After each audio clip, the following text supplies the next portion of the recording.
Hello दोस्तों, मैं हूं नीरज और आप देख रहे हैं स्टडी कॉमर्स। और आज हम इस वीडियो में स्टैटिस्टिक्स और रिसर्च से रिलेटेड कुछ इंपॉर्टेंट पीवाईक्यूज डिस्कस करने वाले हैं जो कि आपके जून 2025 एग्जाम में पूछे गए हैं। तो अब आइए क्वेश्चन डिस्कस करते हैं। फर्स्ट क्वेश्चन कह रहा है what is modelling approach of research design. आपके सामने 4 स्टेटमेंट दे रखा है और आपसे कह रहा है कि कौन सा स्टेटमेंट जो है वो करेक्टली एक्सप्लेन करता है modelling approach of research design को। तो ये क्वेश्चन कहाँ से पूछा गया है? रिसर्च डिजाइन से।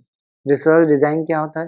रिसर्च डिज़ाइन कोई ब्लूप्रिंट हो सकता है, कोई आउटलाइन हो सकता है, कोई मैप हो सकता है जो आपको ये बताता है कि आप पूरी रिसर्च को किस तरीके से कंडक्ट करोगे। और different types of research design मैंने आपको पढ़ाया था, जिसमें आपने डिस्क्रिप्टिव रिसर्च डिज़ाइन देखा है, एक्सप्लेनेटरी रिसर्च डिज़ाइन देखा है, एक्सप्लोरेटरी रिसर्च डिज़ाइन देखा है, डायग्नोस्टिक रिसर्च डिज़ाइन देखा है, और मैंने आपको मॉडलिंग रिसर्च डिज़ाइन के बारे में भी पढ़ाया है और मॉडलिंग से ही यहाँ पे क्वेश्चन पूछे गए हैं। तो एक बार सारे ऑप्शंस को इवेलुएट कर लेते हैं। फर्स्ट स्टेटमेंट ये कह रहा है कि the research problem is represented by a mathematical model, solutions and conclusions are derived from that model. तो यही modelling approach of research design या मॉडलिंग है। मैंने आपको बताया था कि मॉडलिंग में हम क्या करते हैं कि जो भी आपका रिसर्च प्रॉब्लम होता है उसे आप मैथमेटिकल मॉडल या फिर स्टैटिस्टिकल स्टैटिस्टिकल मॉडल के थ्रू रिप्रेजेंट करते हो। जैसे मैंने आपको बताया था y is equal to a plus b x plus e, ये आपका रिग्रेशन मॉडल है। या फिर एक और आपने देखा होगा, इकोनॉमिक ऑर्डर क्वांटिटी, फॉर्मूला क्या है? 2 UP अपॉन एस। तो जब हम रिसर्च प्रॉब्लम को मैथमेटिकल मॉडल के थ्रू या स्टैटिस्टिकल मॉडल के थ्रू रिप्रेजेंट करते हैं तो वहाँ पे हम modelling approach of research design का इस्तेमाल करते हैं। अब सबसे पहले हम मॉडलिंग में करते क्या हैं कि हम रिसर्च प्रॉब्लम को समझते हैं और कुछ राइट अजम्पशंस उसके रिगार्डिंग बनाते हैं। उसके बाद हम की वेरिएबल्स को सेलेक्ट करते हैं और उनको किस तरीके से मेजर करना है वो डेवलप करते हैं, और अंत में हम डेटा कलेक्ट करते हैं टू टेस्ट दैट मॉडल। उस मॉडल को टेस्ट करने के लिए हम डेटा कलेक्ट करते हैं। तो ये बेसिक था मॉडलिंग रिसर्च डिज़ाइन से रिलेटेड। तो बहुत ही ईजी क्वेश्चन था। तो फर्स्ट का करेक्ट आंसर हो जाएगा 1। यहाँ पे देखिए, मैंने आपको different types of research design के बारे में एक्सप्लेन किया था और यहाँ पे मॉडलिंग रिसर्च डिज़ाइन भी मैंने आपको अच्छी तरीके से बताया हुआ था। तो अगर आपने मॉडलिंग यहाँ पे पढ़ा होगा अच्छी तरीके से तो आप इस क्वेश्चन को अच्छी तरीके से सॉल्व कर सकते थे। अब आइए नेक्स्ट क्वेश्चन देखते हैं। एक तरफ आपको लिस्ट 1 दे रखा है और एक तरफ आपको लिस्ट 2 दे रखा है। लिस्ट 2 में आपको मीन कैलकुलेट करके दे रखा है जिसे हम म्यू कहते हैं, ये बाइनोमियल डिस्ट्रीब्यूशन के अंतर्गत है। और लिस्ट 1 में आपको n और p दे रखा है। n का मतलब क्या है? नंबर ऑफ ट्रायल्स, और p का मतलब क्या है? Probability of success. तो ये क्वेश्चन कहाँ से पूछा गया है? बाइनोमियल डिस्ट्रीब्यूशन से। तो आपको पता है कि बाइनोमियल डिस्ट्रीब्यूशन क्या है? एक टाइप ऑफ डिस्ट्रीब्यूशन है जिसमें हम जो भी आउटकम होता है वो 2 ही आउटकम पॉसिबल है। ठीक है, यहाँ पे 2 ही आउटकम पॉसिबल होता है, जैसे सक्सेस या फेलियर। ठीक है, बाई का मतलब क्या होता है? 2। तो जहाँ पे 2 आउटकम पॉसिबल हो वो बाइनोमियल डिस्ट्रीब्यूशन के अंतर्गत आता है। सक्सेस को हम स्मॉल p से डिनोट करते हैं और फेलियर को स्मॉल q से डिनोट करते हैं। और एक चीज ध्यान रखना कि small p plus small q is equal to 1, ये हमेशा होता है। और इसको किसने दिया है? इसको दिया है जेम्स बर्नौली ने। इसे बर्नौली डिस्ट्रीब्यूशन के नाम से भी जानते हैं। और इसमें बहुत सारे आपको फॉर्मूलाज दिए गए हैं जहाँ से आपको बार बार क्वेश्चंस पूछे जाते हैं। जैसे अगर आपको मीन कैलकुलेट करना है जिसे हम म्यू कहते हैं, तो इसका फॉर्मूला क्या हो गया? NP। N का मतलब क्या है? नंबर ऑफ ट्रायल्स, और P का मतलब क्या है? Probability of success. ठीक है, इसी तरीके से हम स्टैंडर्ड डेविएशन भी निकाल सकते हैं। फॉर्मूला क्या होगा? Under root NPQ। Standard deviation को आप इस तरीके से लिखते हो। इसी तरीके से आप वेरिएंस भी कैलकुलेट कर सकते हो, NPQ। वेरिएंस को स्टैंडर्ड डेविएशन का स्क्वायर जो होता है वही वेरिएंस होता है। तो ये इंपॉर्टेंट फॉर्मूलाज है जहाँ से क्वेश्चन आपको एग्जाम में पूछे जाते हैं, और इस बार आपको मीन पूछ लिया है। तो कैलकुलेट करते हैं। NP का मतलब क्या है? N multiply by P। एक एक देख लेते हैं। यहाँ पे N इज इक्वल टू कितना है? 16, और P इज इक्वल टू कितना है? 0.8। तो मल्टीप्लाई कर लेंगे तो कितना हो जाएगा? NP है मीन, ये फॉर्मूला लगा देंगे यहाँ पे। तो 16 8 128, 12.8। इसी तरीके से B, N is equal to 21 है और P इज इक्वल टू कितना है? 0.6। तो 6 कम 6 6 दूनी 12, 12.6 हो जाएगा। इसी तरीके से C निकाल लेंगे। N इज इक्वल टू कितना है? 13, और P कितना है? 0.7। तो 1391 9.1, डी निकाल लेंगे, n इज इक्वल टू 23 और p कितना है 0.4, तो 4 हैं 12, 4 दूनी 8 1 9, 9.2। ये सारा आपका म्यू कैलकुलेट होके आ गया या मीन। तो a का 12.8 हो जाएगा, थर्ड मैच कर लेंगे, तो a का थर्ड जिसमें भी नहीं है इसको आप एलिमिनेट कर लो। b का 12.6 आया है तो फोर्थ से मैच हो जाएगा, जिस भी ऑप्शन में फोर्थ नहीं एलिमिनेट कर लो। तो आपका करेक्ट आंसर क्या हो जाएगा सेकंड। फिर भी हम मैच कर लेते हैं, थर्ड का कितना होगा 9.1 और फोर्थ का कितना होगा 9.2, ये हमने मैच कर लिया।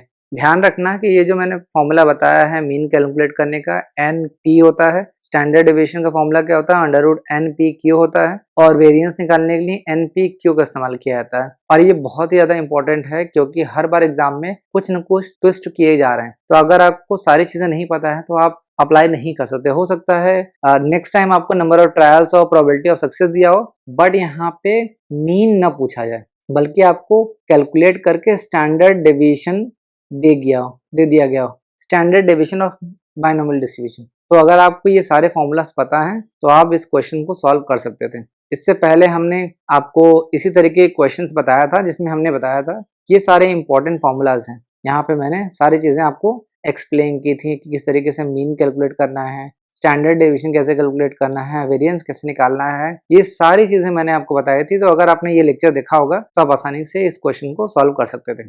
अब आइए नेक्स्ट क्वेश्चन देखते हैं। Which of the following statements most appropriately explains research ethics. आपके सामने 4 स्टेटमेंट दे रखा है और आपसे कह रहा है कौन सा स्टेटमेंट्स है जो कि रिसर्च एथिक्स को अच्छी तरीके से एक्सप्लेन कर रहा है। तो सबसे पहले जान लेते हैं कि रिसर्च एथिक्स क्या होता है। देखिए, रिसर्च एथिक्स बेसिकली रिसर्च के एथिकल प्रिंसिपल्स के बारे में बात करता है, जो कि ये बताता है कि हम जो भी पार्टिसिपेंट्स हैं, जो भी उनके राइट्स एंड वेलफेयर हैं, उसको प्रोटेक्ट कर रहे हैं। जो ऑब्जेक्टिविटी है, मतलब बायसनेस नहीं होना चाहिए, इसका मतलब ये है कि ऑब्जेक्टिविटी को मेंटेन करना होता है, और जो भी अनएथिकल चीजें हैं उसको हम रिसर्च के दौरान नहीं करते हैं। तो ये सारी चीजें रिसर्च एथिक्स के अंतर्गत आ जाती हैं। हालांकि रिसर्च एथिक्स बहुत ब्रॉड टर्म है, हम सारे ऑप्शंस को एक बार इवेल्युएट करके देख सकते हैं।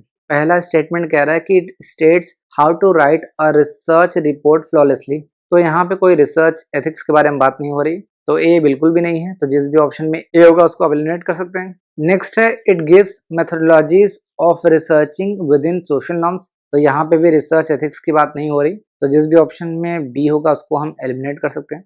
नेक्स्ट है it provides a common sets of dos and don'ts of conducting an ethical research. देखिए, जब भी आप एक एथिकल रिसर्च करते हो तो उसमें क्या करना है क्या नहीं करना है ये पता होना चाहिए, और यही रिसर्च एथिक्स होता है। तो यहाँ पे सी सही है। नेक्स्ट है it protects rights and welfare of research participants. जो भी रिस्पोंडेंट है जिससे आप डेटा कलेक्ट कर रहे हो, जिसे हम यहाँ पे रिसर्च पार्टिसिपेंट कह रहे हैं, उनके राइट्स और वेलफेयर को हमें प्रोटेक्ट करना होता है। यानी उनका नाम हमें डिस्क्लोज नहीं करना होता कि हमने किससे डेटा लिया है। तो ये भी रिसर्च एथिक्स के अंतर्गत ही आता है।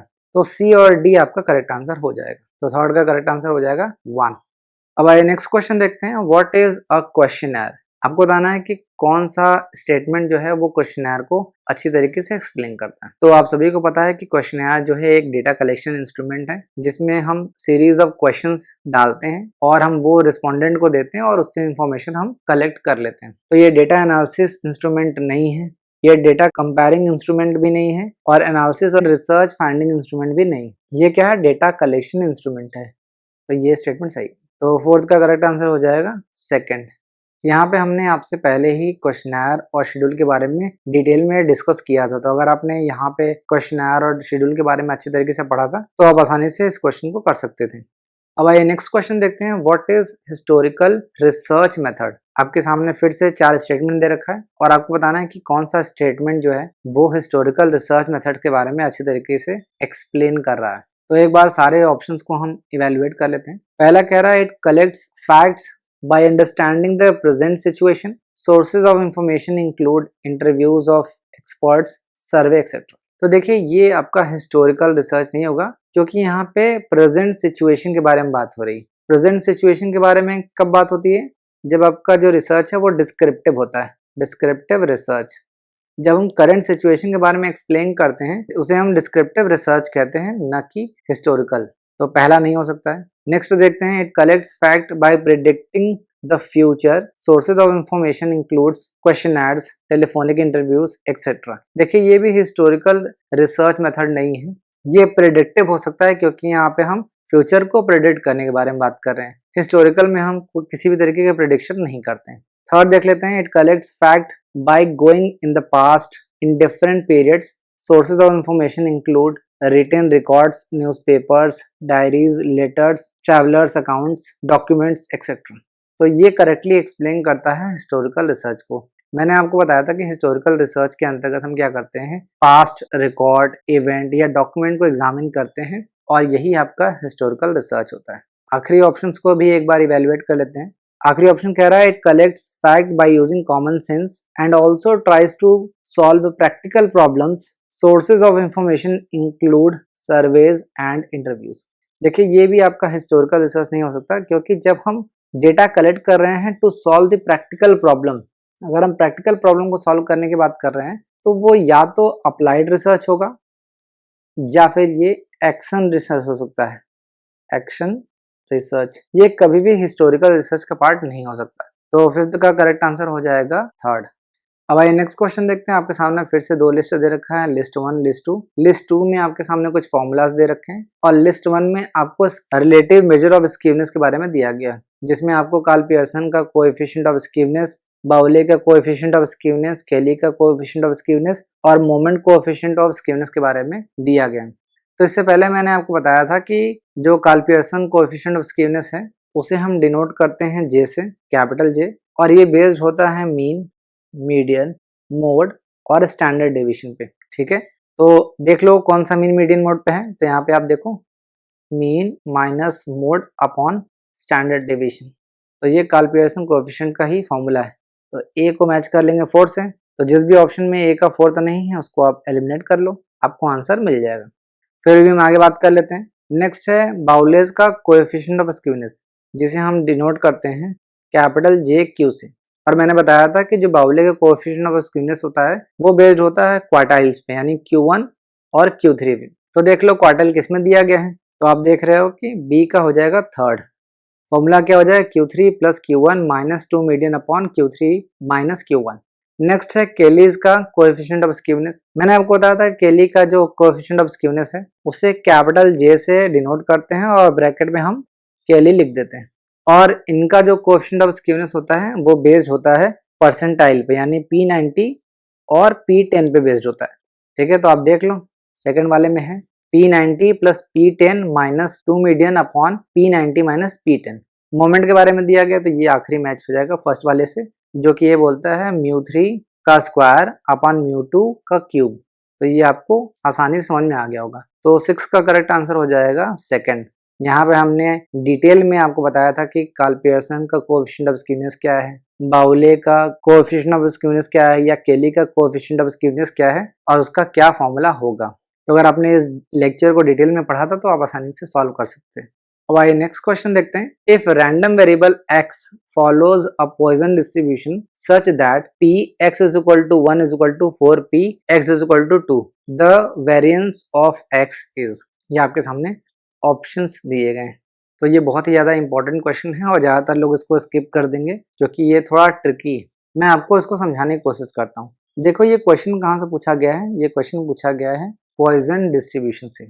जैसे आपने नॉर्मल डिस्ट्रीब्यूशन, बाइनोमियल डिस्ट्रीब्यूशन पढ़ा होगा, उसी तरीके से एक पॉइजन डिस्ट्रीब्यूशन होता है जो कि एक डिस्क्रीट प्रोबेबिलिटी डिस्ट्रीब्यूशन का एग्जाम्पल है, जिसको दिया है by Simeon Denis Poisson. Year में बता दे रहा हूँ 1837, कभी भी आपसे पूछा जा सकता है। तो साइमन डेनिस पॉइजन ने इसको दिया था, हालांकि इसको पॉइजन डिस्ट्रीब्यूशन पढ़ते हैं बट हम अपनी सिंप्लिसिटी के लिए पॉइजन पढ़ रहे हैं यहाँ पे। तो पॉइजन डिस्ट्रीब्यूशन एक डिस्क्रीट प्रोबेबिलिटी डिस्ट्रीब्यूशन का एग्जांपल है जिसमें किसी इवेंट के होने की संभावना क्या होगी जब वो इवेंट एक निश्चित समय में कुछ बार होती हो। ठीक है, जब कोई इवेंट हर एक फिक्स टाइम इंटरवल पे बार बार हो रही है तो उसके होने की क्या प्रोबेबिलिटी होगी, इसे हमें पता करने के लिए हम पॉइजन डिस्ट्रीब्यूशन का इस्तेमाल करते हैं। जैसे number of accident in a city per week, जैसे मैं बनारस का हूँ, तो अगर बनारस में हमें देखना है कि एक हफ्ते में कितना एक्सीडेंट होता है, तो वहां पे हम पॉइजन डिस्ट्रीब्यूशन का इस्तेमाल करेंगे। या फिर number of suicide in a city per week, अगर हमें किसी सिटी में पर वीक में कितनी सुसाइड हो रही है ये पता करना है, तो वहां पे हम पॉइजन डिस्ट्रीब्यूशन का इस्तेमाल कर सकते हैं। और पॉइजन डिस्ट्रीब्यूशन में एक पैरामीटर का इस्तेमाल होता है जिसे हम बोलते हैं लैम्डा। ये लगभग उल्टे वाई जैसा होता है, ठीक है। और ये जो लैम्डा होता है इसका मतलब ये होता है कि एवरेज रेट क्या है, जो भी इवेंट हो रहा है उसके होने की जो एवरेज रेट है वो क्या होगा। तो अगर मान लेते हैं कि लैम्डा इज इक्वल टू 4, ठीक है, यानी औसतन 4 बार ये इवेंट हो रहा है जो भी फिक्स्ड इंटरवल या टाइम आपको दिया गया है। समझ में आए? अब बेसिक आपको समझ में आ गया है। अब क्वेश्चन पे आते हैं। अब क्वेश्चन में कह रहा है कि अगर कोई रैंडम वेरिएबल एक्स है और वो पॉइजन डिस्ट्रीब्यूशन को फॉलो करता है और आपके सामने एक कंडीशन दे दी गई। कंडीशन ये क्या है, probability x is equal to 1 है, तो ये 4 टाइम ज्यादा होगा, प्रोबेबिलिटी 4p ब्रैकेट में x इज इक्वल टू 2 के बराबर होगा। तो इसमें आपको वेरिएंस कैलकुलेट करना है। तो आपको एक चीज पता होना चाहिए कि जब भी हम पॉइजन डिस्ट्रीब्यूशन में वेरिएंस कैलकुलेट करते हैं तो वो बराबर किसके होता है, variance is equal to mean is equal to lambda.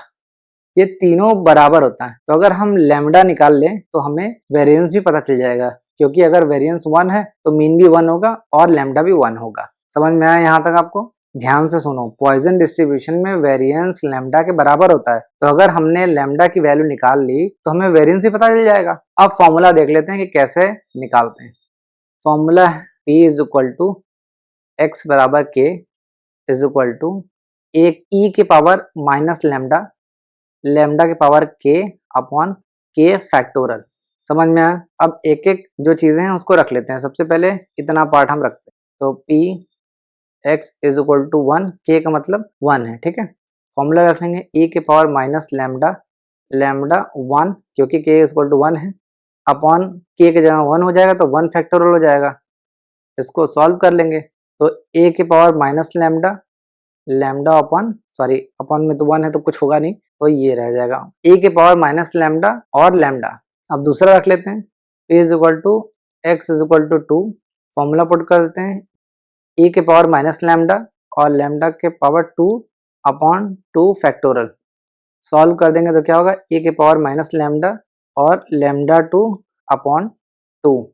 अब हमें पता है कि p x is equal to 1 is equal to 4p x is equal to 2, ये आपका पूरा कंडीशन दिया गया है। तो एक तरीके से पूरा कंडीशंस को एक बार रख के देखेंगे। तो सबसे पहले इतना पोर्शन रखते हैं, e की power minus lambda, lambda is equal to 4, और फिर इतना पोर्शन रखते हैं e की पावर माइनस लैम्डा और लैम्डा 2 अपॉन 2, तो 2 एक कम 2, 2 दूनी 4, और e के पावर माइनस लैम्डा से ये कट जाएगा तो लैम्डा इज इक्वल टू बचेगा कितना, 2 लैम्डा स्क्वायर अपॉन 2, ये बचेगा। सॉल्व कर लेंगे तो कितना हो जाएगा, यहाँ पे ये नहीं होगा क्योंकि ये कट चुका है, तो 2 लैम्डा स्क्वायर हो जाएगा। तो सॉल्व करेंगे तो क्या हो गया, 1 इज इक्वल टू 2 लैम्डा, और फिर लैम्डा की वैल्यू निकालेंगे तो क्या होगा 1/2, या इसे हम क्या कहेंगे 0.5। तो हमने लैम्डा की वैल्यू कितनी निकाल ली है 0.5, या फिर इसको हम बोलेंगे 1/2। ये आपका आंसर हो जाएगा। तो 7th का करेक्ट आंसर हो जाएगा 1। उम्मीद है आपको यहाँ तक अभी चीजें समझ में आई। इससे पहले हमने इस फॉर्मूला पे क्वेश्चन सॉल्व कराया था, और यहाँ पे यूलर्स ई का मतलब क्या है, यूलर्स कांस्टेंट जिसकी वैल्यू होती है वो होता है 2.71828। ये ई की वैल्यू होती है जो कभी कभी पूछ दिया जाता है, और नहीं तो क्वेश्चन में जैसे यहाँ पे दिया गया है ये भी दिया जा सकता है। लेकिन जो यूलर्स कांस्टेंट की जो वैल्यू होती है वो अप्रोक्सीमेटली 2.7182 होती है, ये ध्यान रखना, कभी भी एग्जाम में पूछा जा सकता है। तो इस तरीके के क्वेश्चन हमने पहले सॉल्व किया था। तो बढ़ते हैं आगे। अब आइए नेक्स्ट क्वेश्चन देखते हैं, which of the following statements are correct with regard to mathematical properties of standard deviation. आपको स्टैंडर्ड डेविएशन का प्रॉपर्टी बताना है कि कौन कौन सा प्रॉपर्टी है कौन सा नहीं।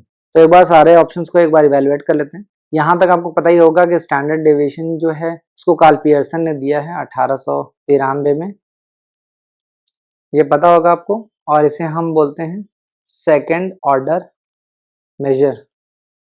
ये एग्जाम में पूछा जा सकता है, ध्यान रखना कि standard deviation is given by Karl Pearson in the year 1893 and also called second order measure. ये आपको बेसिक चीजें पता होनी चाहिए। अब देख लेते हैं प्रॉपर्टी क्या सही है क्या नहीं। पहला दिया है standard deviation is independent of change of origin and scale या चेंज ऑफ स्केल, तो ये बिल्कुल इनकरेक्ट है। मैंने आपको पढ़ाया था कि मेजर ऑफ डिस्पर्जन, जिसमें आपने रेंज पढ़ा होगा, उसके बाद क्वार्टाइल डेविएशन पढ़ा होगा, मीन डेविएशन पढ़ा होगा और स्टैंडर्ड डेविएशन पढ़ा होगा। सबका एक कॉमन कैरेक्टरिस्टिक्स है, वो ये है कि independent of change of origin but dependent on change of scale, ये होता है।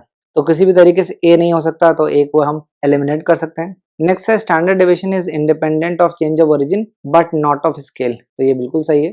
चेंज ऑफ ओरिजिन होता है, इंडिपेंडेंट होता है चेंज ऑफ ओरिजिन से बट नॉट ऑफ स्केल, यानी कि dependent on change of scale होता है। और ओरिजिन का मतलब क्या होता है आप सभी को पता है कि अगर हम प्लस कर रहे हैं या माइनस कर रहे हैं तो वैल्यू में कोई चेंज नहीं होगा या कोई फर्क नहीं पड़ेगा। लेकिन स्केल का मतलब क्या है, या फिर हम मल्टीप्लाई कर रहे हैं या डिवाइड कर रहे हैं तो इससे फर्क पड़ेगा। तो सेकंड ऑप्शन तो होना ही चाहिए। नेक्स्ट है the standard deviation of first n natural numbers is under root n square minus 1/12। तो ये हमने सॉल्व कराया था आपको, जिसमें एक क्वेश्चन पूछा था आपसे पिछली बार कि 7 नेचुरल नंबर का आपको स्टैंडर्ड डेविएशन कैलकुलेट करके दिखाना है। तो 7 का स्क्वायर माइनस 1/12 करेंगे तो 7 7 जा 49 माइनस 1 क्या हो जाएगा 48/12, 12 कम 12 12 चौक 48 करेंगे तो कितना होगा 2। तो स्टैंडर्ड डेविएशन 2, ये इस तरह के क्वेश्चन पूछा गया था, तो ये फॉर्मूला बिल्कुल सही है।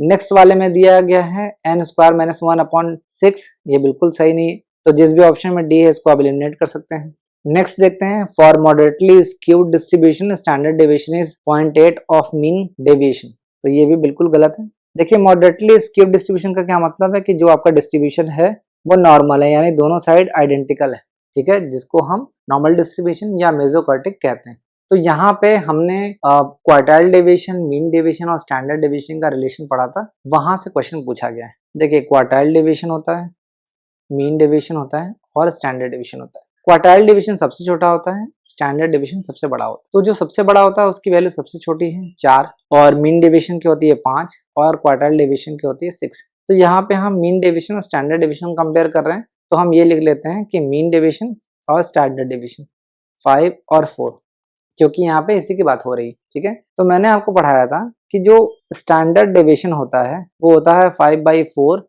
Of mean division. तो मल्टीप्लाई करेंगे तो क्या होगा 4 एकम 4, उसके बाद होगा 2 5, ठीक है। तो स्टैंडर्ड डेविएशन की वैल्यू जो यहाँ पे है 0.8 है, वो 0.8 नहीं होनी चाहिए बल्कि 1.25 होनी चाहिए। और इसी तरीके से अगर मीन डेविएशन की वैल्यू निकालनी है तो क्या होगा 4/5 ऑफ स्टैंडर्ड डिवीजन, ठीक है। तो 0.0 हो जाएगा, तो यहाँ पे 0.8 हो जाएगा, 45 0 बढ़ा के सॉल्व कर लेंगे। तो यहाँ पे रिवर्स लिखा गया है, स्टैंडर्ड डेविएशन की वैल्यू 0.8 नहीं होगी बल्कि मीन डेविएशन की वैल्यू 0.8 होगी। तो ये गलत लिखा गया स्टेटमेंट। तो आपको समझ में आ गया कि ई तो बिल्कुल नहीं होगा, तो जिस भी ऑप्शन में ई है इसको आप एलिमिनेट कर सकते हैं। तो 8th का करेक्ट आंसर हो जाएगा 1। इससे पहले हमने आपको जब properties of standard division solve कराया था क्वेश्चन, तो यहाँ पे हमने आपको एक्सप्लेन किया था कि उसकी प्रॉपर्टी क्या होती है, independent of origin but not of scale. ये हमने आपको जून 2024 वाले जो PYQ था उसमें हमने अच्छी तरीके से आपको एक्सप्लेन करके बताया था। और इससे पहले हमने जो फर्स्ट एन नेचुरल नंबर के बारे में बताया था, जहाँ पे आपको स्टैंडर्ड डेविएशन कैलकुलेट करना था, ये भी हमने सॉल्व करके आपको बताया था किस तरीके से दोबारा एग्जाम में आपसे क्वेश्चन पूछे जा सकते हैं। तो अगर आपने इस तरीके के सारे लेक्चर्स को देखा है तो आप आसानी से एग्जाम में सॉल्व कर सकते थे। यहाँ पे हमने देखिए आपको मॉडरेटली एसिमेट्रिकल डिस्ट्रीब्यूशन में स्टैंडर्ड डेविएशन और मीन डेविएशन के बारे में जो रिलेशनशिप है वो भी अच्छी तरीके से एक्सप्लेन किया था। तो मैं चाहता हूँ कि आप स्टैटिस्टिक्स के जो प्लेलिस्ट है ना उसको अच्छी तरीके से एक्सप्लोर करो, सारे लेक्चर को आराम से बैठ के देखो और जो भी एडिशनल इन्फॉर्मेशन मैं आपको बताता हूँ उसको आप नोट करो। ये मत सोचो कि जो क्वेश्चन आया है सिर्फ वहीं से क्वेश्चन आएगा, ऐसा नहीं। अगर कभी आपसे हिस्टोरिकल रिसर्च मेथड पे पूछ दिया तो नेक्स्ट टाइम आपको अप्लाइड रिसर्च या एक्शन रिसर्च पे क्वेश्चन पूछा जा सकता है। एक बार आपको मॉडलिंग रिसर्च डिजाइन से क्वेश्चन पूछा गया है तो नेक्स्ट टाइम आपको एक्सप्लोरेटरी रिसर्च डिजाइन से क्वेश्चन पूछा जा सकता है। तो आप सारे जितने भी इंफॉर्मेशन मैं एडिशनल देता हूँ वो सारे नोट कर लिया करो। ये सारी चीजें आप ही लोग के लिए की जा रही हैं ताकि आपको समझ में आए और आप एग्जाम क्रैक कर सको। तो क्वेश्चंस का जो लेवल है वो मॉडरेट था और आप आसानी से सारे क्वेश्चंस कर सकते थे। तो अब आगे बढ़ते हैं। आपके सामने फिर से 2 लिस्ट दे रखा है, लिस्ट 1 लिस्ट 2। लिस्ट 1 में आपको रिपोर्ट्स के कुछ कंपोनेंट्स दे रखे हैं। जब आप रिसर्च रिपोर्ट बनाते हो तो उसमें कुछ कंपोनेंट्स होते हैं वो दे रखे हैं, और उसमें कौन कौन से कंटेंट हम लिखते हैं ये चीजें दी गई हैं। कंपोनेंट्स में दिया गया है prefatory information, introductory information, main research body और सप्लीमेंट्री इंफॉर्मेशन। और ए को बी से मैच कराना है, लिस्ट ए को लिस्ट बी से आपको मैच कराना है। तो मैच कराते हैं। सबसे पहले है प्रिफेक्टरी इंफॉर्मेशन, जिसको हम बोलते हैं प्रिलिमिनरी इंफॉर्मेशन। स्टार्टिंग में जो हम इंफॉर्मेशन देते हैं उसे हम प्रिफेक्टरी इंफॉर्मेशन कहते हैं, जिसके अंतर्गत हम एग्जीक्यूटिव समरी लिखते हैं, यानी ब्रीफ समरी लिखते हैं कि हमने क्या किया है और जो आउटकम है वो किसके बारे में बात कर रहा है। नेक्स्ट है इंट्रोडक्शन। इंट्रोडक्शन में हम जो रिसर्च प्रॉब्लम है उसके बारे में लिखते हैं, यानी प्रॉब्लम डेफिनेशन के बारे में लिखते हैं। मेन रिसर्च बॉडी में हम रिसर्च डिजाइन के बारे में बात करते हैं, और सप्लीमेंट्री इंफॉर्मेशन में हम ग्लॉसरी के बारे में लिखते हैं, यानी कि जब भी हम कोई बुक या रिसर्च पेपर लिखते हैं तो उसके एंड में रिसर्च में जितना भी हमने स्पेशल वर्ड का इस्तेमाल किया है उसके साथ उसकी मीनिंग भी हम अटैच करके लास्ट में लिख देते हैं, जिसे हम ग्लॉसरी कहते हैं। तो बहुत ही इजी क्वेश्चन था। 9th का करेक्ट आंसर हो जाएगा 4। ठीक है। और इसी तरीके क्वेश्चन एक बार और पूछा गया था 7 जनवरी 2025 को, जिसमें आपको प्रिफेक्टरी इंफॉर्मेशन के बारे में पूछा गया था और लॉजिकल सीक्वेंस दिया गया था। तो मैंने वहां पे बताया था कि जो रिसर्च रिपोर्ट होते हैं उनके 3 पार्ट्स होते हैं, प्रिफेक्टरी इंफॉर्मेशन, मेन बॉडी और टर्मिनल आइटम्स। तो ये भी बहुत ही ईजी क्वेश्चन था। अगर आपने इसको अच्छी तरीके से पढ़ा है तो जो जून वाला पेपर था वो भी आपके लिए ईजी रहा होगा। तो अब बढ़ते हैं आगे। नेक्स्ट क्वेश्चन देखते हैं। What is the harmonic mean of two numbers whose arithmetic mean and geometric mean are 30 and 24 respectively. आपको क्वेश्चन में अरिथमेटिक मीन की वैल्यू दे रखी है 30, ज्योमेट्रिक मीन की वैल्यू दे रखी है 24, और आपसे कह रहा है कि आप हार्मोनिक मीन कैलकुलेट करके बताओ कि हार्मोनिक मीन क्या होगा। ठीक है। तो हार्मोनिक मीन का जो फॉर्मूला होता है वो होता है 2ab upon a plus B. ये फॉर्मूला बहुत ज्यादा इंपॉर्टेंट है, याद रखो। अगर याद नहीं रखोगे तो आप सॉल्व नहीं कर पाओगे। तो सबसे पहले जो a प्लस बी वाला सेक्शन है वो देख लेते हैं। देखिए, जब हम अरिथमेटिक मीन हमने पढ़ा था तो हमने पढ़ा था कि इसका फॉर्मूला क्या होता है, a प्लस बी अपॉन 2। यही हमने पढ़ा था। तो इस फॉर्मूला की मदद से हम a प्लस बी की वैल्यू कैलकुलेट कर सकते हैं। देखो, अरिथमेटिक मीन गिवन कितना है 30, तो उसका मतलब क्या है, a प्लस बी कितना होगा 60, क्योंकि 60 अपॉन 2 करेंगे तब भी 30 होगा। तो यानी a प्लस बी कितना हो जाएगा 60। तो हार्मोनिक मीन का मतलब क्या है 2ab, अभी हम बाद में कैलकुलेट करेंगे। a प्लस बी कितना हो जाएगा 60। अब हमें ए बी कैलकुलेट करना है। तो जब हमने ज्योमेट्रिक मीन पढ़ा था तो उसमें हमने क्या पढ़ा था, फॉर्मूला क्या होगा ए बी, यही पढ़ा था। तो हमने अभी देखा है कि ज्योमेट्रिक मीन की जो वैल्यू है वो 24 है। तो ए बी कितना होगा, इसका स्क्वायर कर देंगे, 24 इंटू 24 कर देंगे, हमें समझ में आ जाएगा 576। तो ए बी भी कैलकुलेट हो गया 576, 2 कम 2 30, फिर 2 से करेंगे तो 15, 2 दूनी 4, 2 अट्ठे 16, 2 अट्ठे 16। ठीक है। 288 को 15 से डिवाइड कर देते हैं, 15 कम 15, 8 में से 5 गया 3, 1, फिर 8 उतार देंगे, फिर 15 9 135, 135 हो जाएगा। तो फिर 3 बचेगा, 0 दशमलव लगा के 15 दूना 30। तो हार्मोनिक मीन की वैल्यू कितनी आ जाएगी 19.2। सिंपल था। तो 10th का करेक्ट आंसर हो जाएगा 3rd। इसी तरीके से हमने पहले भी आपको बताया था कि अरिथमेटिक मीन किस तरीके से कैलकुलेट करते हैं, a प्लस बी अपॉन 2 से, और geometric mean under root A B से कैलकुलेट करते हैं। और इसी तरीके का क्वेश्चन एक बार और पूछा गया था आपसे, जिसमें आपको अरिथमेटिक मीन दिया गया था, हार्मोनिक मीन दिया गया था, और आपको जिसकी वैल्यू दी गई थी और आपको नंबर बताना था कि कौन से नंबर से ये वैल्यू कैलकुलेट की गई। तो आप वापस ये सारे लेक्चर्स पे जाओ और अच्छे तरीके से उसको दोबारा से पढ़ो, ताकि आपको फ्यूचर में दिसंबर में या जनवरी में जब भी एग्जाम होता है तब आपको अगर दोबारा इस तरीके के क्वेश्चन देखने को मिले तो आप सॉल्व कर सकते हो। और ये जो क्वेश्चन अभी आपके सामने है वो टीजीटी, पीजीटी और जो एलटी ग्रेड एग्जाम के लिए है उसके लिए भी बहुत ज्यादा इंपॉर्टेंट है। तो इस क्वेश्चन को तो एकदम अच्छी तरीके से समझ लो। अब आइए नेक्स्ट क्वेश्चन देखते हैं। Type of validity which demonstrate statistically a relationship between scores on a selection procedure and job performance is called. आपके ऑप्शन है test validity, criterion validity, content validity या कंस्ट्रक्ट वैलिडिटी। देखिए, ये टाइप्स ऑफ वैलिडिटी पे मैंने कई बार आपको questions पढ़ाए हैं, इसलिए मैं इस बार डिटेल में नहीं बताऊंगा, सिर्फ आपको आंसर बता के चला जाऊंगा। आप वापस से जाके सारे टर्मिनोलॉजीज को अच्छी तरीके से पढ़ सकते हो।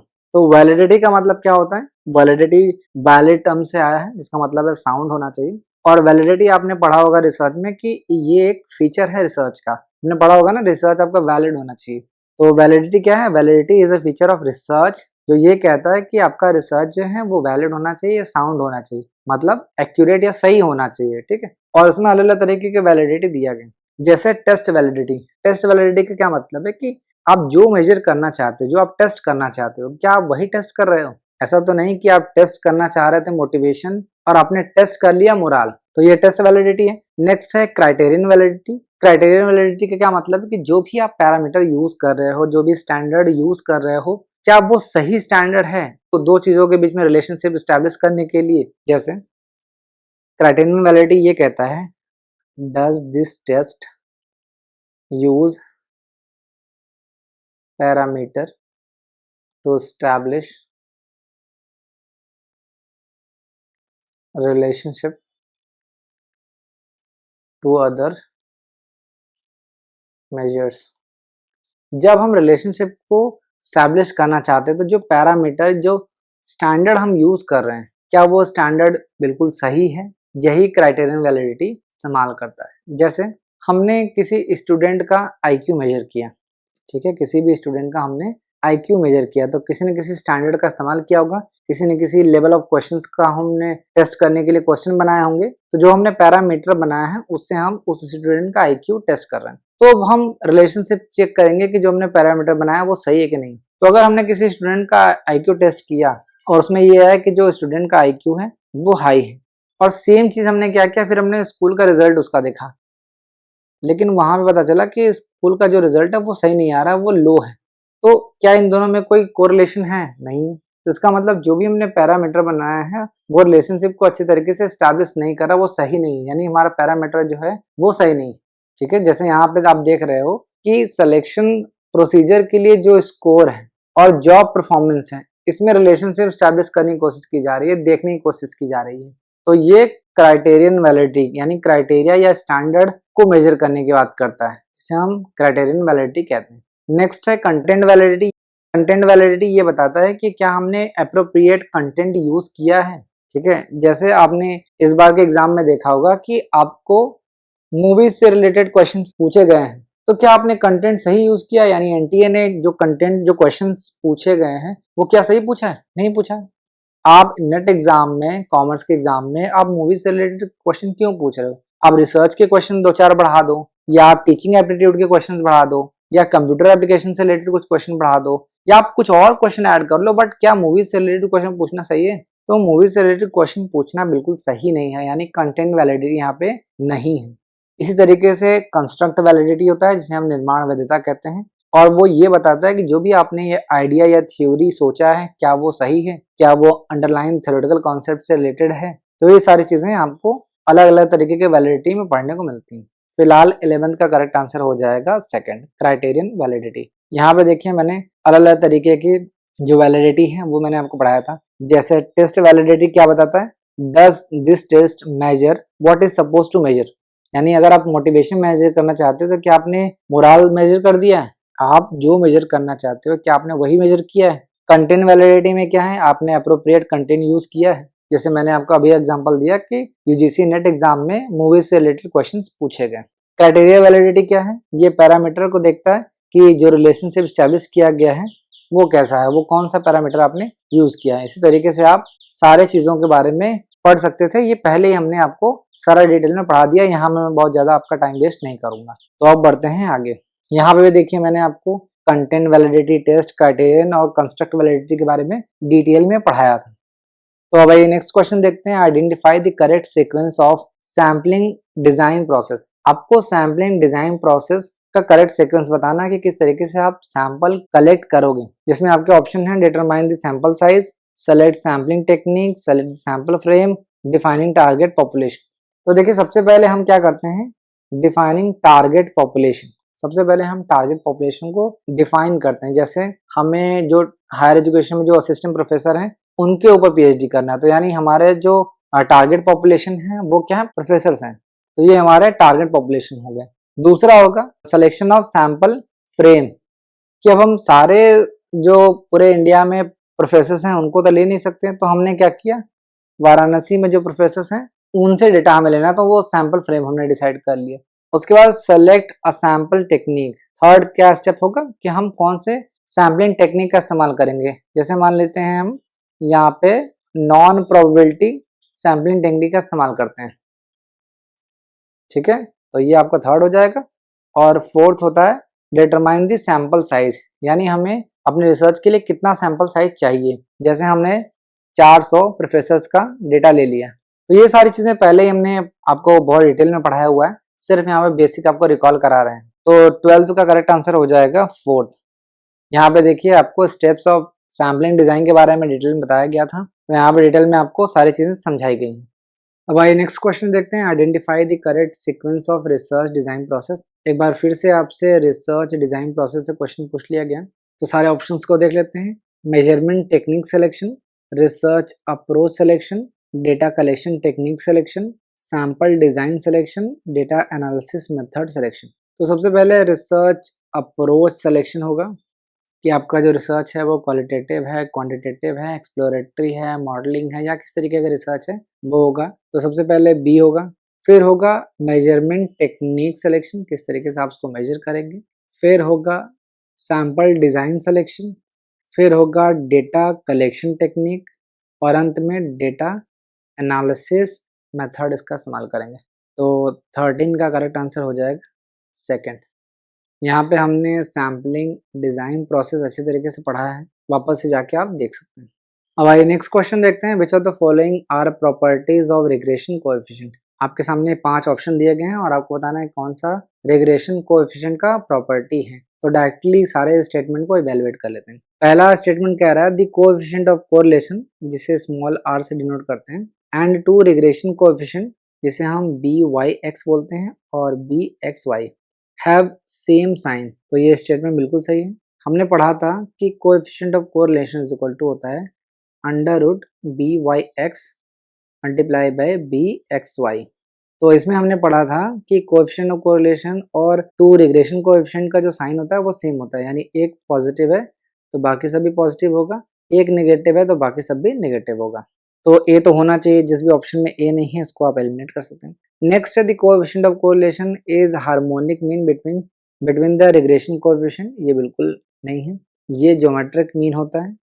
फिलहाल हार्मोनिक मीन नहीं होता तो नहीं होगा, तो जिस भी ऑप्शन में बी है इसको आप एलिमिनेट कर सकते हैं। नेक्स्ट है if one regression coefficient is greater than unity. Unity का मतलब क्या है, 1।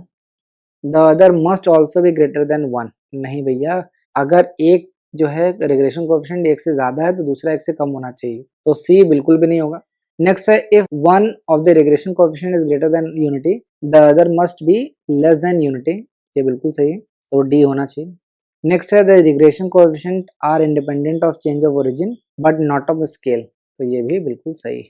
तो करेक्ट आंसर हो जाएगा fourth, A, D and E only.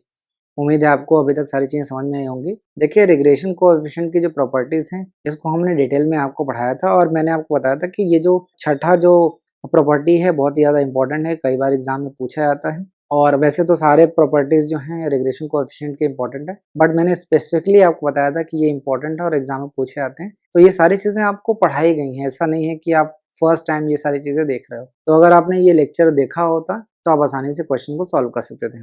अब आइए नेक्स्ट क्वेश्चन देखते हैं, the questions that are actually asked from the respondent are known as. वो कौन सा क्वेश्चन है जो कि एक्चुअली में रिस्पोंडेंट यानी कस्टमर से पूछा जाता है। आपके ऑप्शन है management question, research question, investigative question या मेजरमेंट क्वेश्चन। तो देखिए ये क्वेश्चन जो पूछा गया है वो पूछा गया है मैनेजमेंट रिसर्च क्वेश्चन से। पहले समझ लो कि मैनेजमेंट रिसर्च क्वेश्चन क्या होता है।